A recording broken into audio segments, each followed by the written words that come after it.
جی السلام علیکم، میں وسیم افتخار، صدر شعبہ اردو، گورنمنٹ کے R G college Gwalior.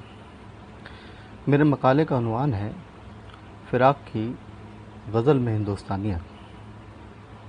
Urdu Hindustan کی ملی جلی تہذیب کی سب سے بڑی اور سب سے اچھی مثال ہے۔ فراق کی شخصیت اسی ملی جلی تہذیب سے تعمیر ہوئی تھی۔ فراق ہندوستانی تہذیب و تمدن کی سچی تصویر تھے۔ جس نے فراق کو دیکھا وہ گواہی دیں گے کہ فراق کی شخصیت میں ہندوستانیت رچی بسی تھی۔ اسی لیے فرماتے تھے کہ آنے والی نسلیں تم پر فخر کرے گی ہم عصروں، جب بھی ان کو دھیان آئے گا تم نے فراق کو دیکھا ہے۔ فراق جس طرح وضاقتہ، چال ڈھال، ذہن و دل، گفتار و کردار اور شخصیت سے ہندوستانی تھے، اسی طرح ان کی غزلوں میں بھی قدیم و جدید ہندوستان دکھائی دیتا ہے۔ فراق ناول نگار نہ تھے، لیکن ان کے اشعار میں سارے مناظر اور کردار ہندوستان سے وابستہ نظر آتے ہیں۔ گویا انہوں نے لفظوں کے پرتاثیر برش سے کاغذ پر ایسی مصوری کی ہے کہ ہندوستانی تصویر سے قاری ہم کلام ہوتا ہے۔ فرماتے ہیں کہ سرزمین ہند پر اقوام عالم کے فراق، سرزمین ہند پر اقوام عالم کے فراق، قافلے بستے گئے ہندوستان بنتا گیا۔ یا پھر یہ کہ زمیں بدلی، فلک بدلا، مذاق زندگی بدلا، تمدن کے قدیم اقدار بدلے، آدمی بدلا۔ اسی لیے رشید احمد صدیقی نے فراق کو غزل کا رمز آشنا اور محمد حسن عسکری نے انہیں نئی آواز، نیا لہجہ اور نئی طرز احساس کا شاعر کہا ہے۔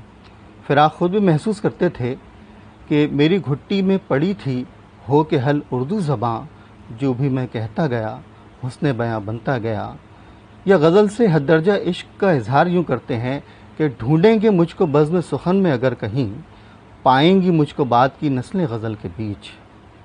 فراق کا محبوب اچھوتا، نیا اور نرالا ہے۔ فراق سے پہلے غزل کا محبوب عربی فارسی کا محبوب تھا۔ فراق نے غزل کو ہندوستانی محبوب عطا کیا۔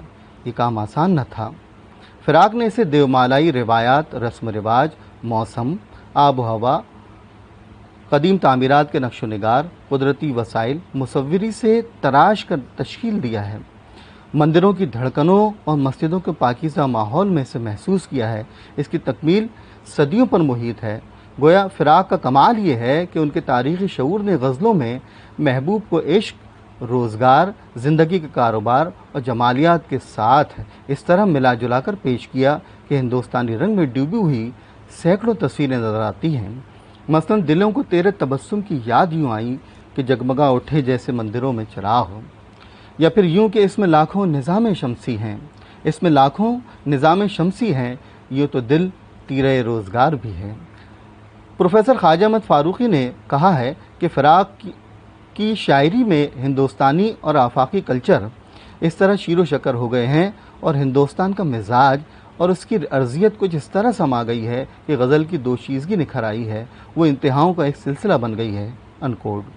غرض کے میر اور مومن نے غزل کو ارضیت بخشی، حسرت نے اس ارضیت میں زندگی اور جاذبیت پیدا کی، اور فراق نے اس ارضیت و جاذبیت کو ہندوستانی رنگ عطا کیا۔ اس لیے فراق کی شاعری کو ہندوستان سے اور ہندوستانیت سے الگ کر کے سمجھنا ممکن ہی نہیں، کار دشوار ہے۔ شکریہ۔